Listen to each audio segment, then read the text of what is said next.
Okay, here we go. We're back. Um, so here's 11. Well, hopefully you've watched 10 first or whatever. Remember, 10 is kind of like the introductory defense. Now, 11, we're getting into the nitty-gritty of defense. And he points out again how Catiline had been in the forum. And here in the forum, I think is more of euphemism. It's not like Catiline was just wandering around the farm, although he was.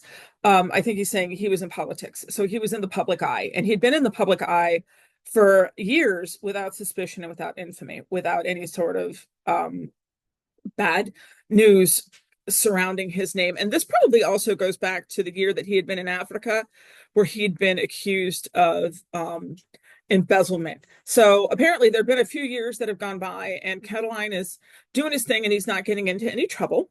And he seeks again. Uh, um, Hold on, wait.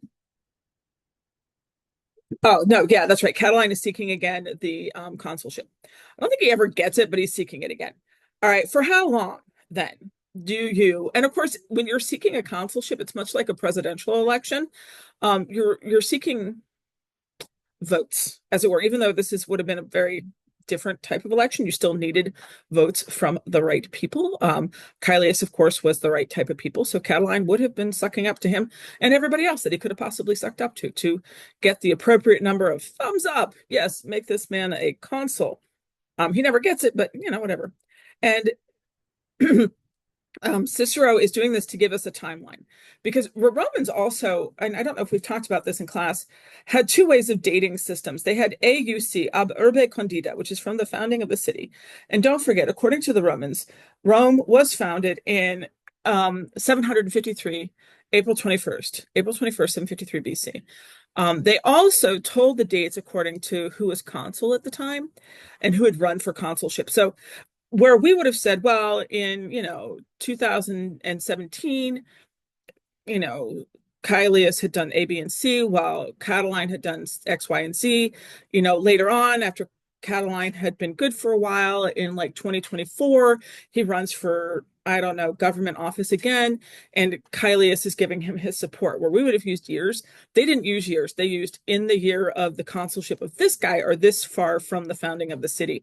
So by saying Catiline is running for consulship again, it's actually giving the audience a timeline. Okay. So he says when Catiline tries again for the consulship, um, our our little lamb, our little Caelius, is starting to give his student. He's starting to give his favor to him. All right. And then he says, too, it's like, for how long do you think are we supposed to hold these young people in check? Right. For us, it was 1 year. And this, guys, I feel like we spent a lot of time on this section. It was a bit of a pickle on the last test. This ab cohibendum brachium, when you would restrain the arm. Okay, and this was restraining the right arm of the orator, and this basically was an internship that any young man going into politics would have undergone. He would have undergone this 1 year sort of internship where he would have spent the time just soaking up and helping and not talking. Okay. Cicero points out that, for these old men too, remember, Cicero is, look at this, nobis for us. Okay, whoops, let me do this.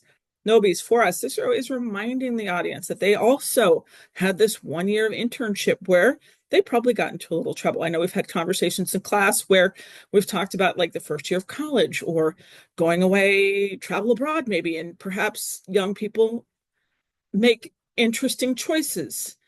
They may not be the choices their parents want them to make. It is a chance for you guys to spread your wings and fly and sometimes crash. Not literally, figuratively. Please don't crash. Please don't drive today. I'm just saying. Anyway, but just to sometimes make little boo-boo mistakes. And Cicero's reminding them that we also had this time, and he was there, and you were there, and we were all there, and it's like a unifying thing. And I'm sure they would have been thankful that Facebook, TikTok, Instagram, and Twitter did not exist. All right. So for us, there was a year, 1 year of this internship time. Okay. And this year in this internship time where we would have made use of the Ludi Campestri. So like this specifically probably for them, the fields of Mars. They would have exercised together. They would have worn their tunics. They would have still been allowed to go out in public in just a tunic.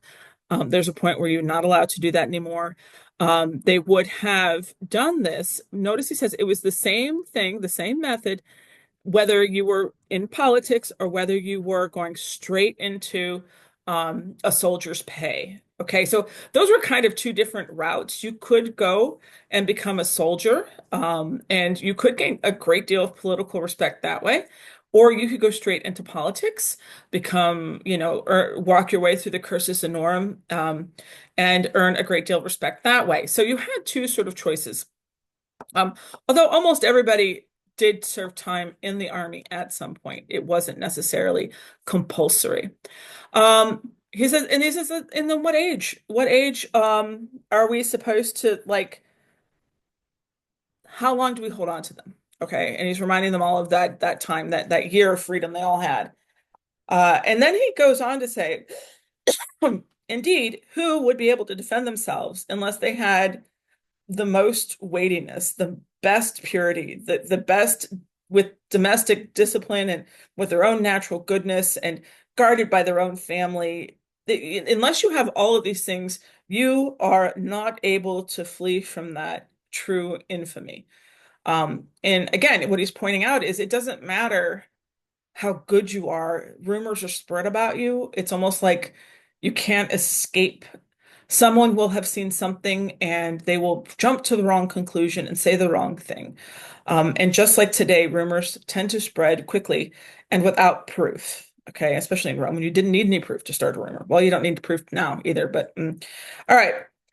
He does say, though, those men, those who, from the initial beginning of this age, are able to basically walk through untouched and undamaged and to stand out with their reputation and their purity. They are able to have grown up with a strong hand, and they will be called men among men. Okay. And that's kind of an interesting thought too. He's like, those who are able to get away, who are make it through this year, or even just the early life with nothing being said bad about them, they are the best of all men. And I think it's interesting because he says this, but he doesn't include himself in this. And remember, Cicero was still considered the pater patriae. He was still considered the father of the fatherland, even though his reputation is waning and maybe he's not as great as he once was to others. He certainly thought he was. Yeah, it's almost like this is this untouched, unsung hero of mythical proportions that doesn't exist. Okay. All men in Rome who go through this, you know, excuse me, same internship are going to have something bad said about them. And that is again defense against Caelius, right? Defense for Caelius, I should say. Because even though Caelius had been a great man, even though Caelius had done everything right, he still had some rumors spread about him, of course, with his friendship with Catiline. And it's not Caelius's fault that that happened. That's just something that happens to all young men at this time. All right, so that's 11, where we really get into the young man and that 1 year. Okay.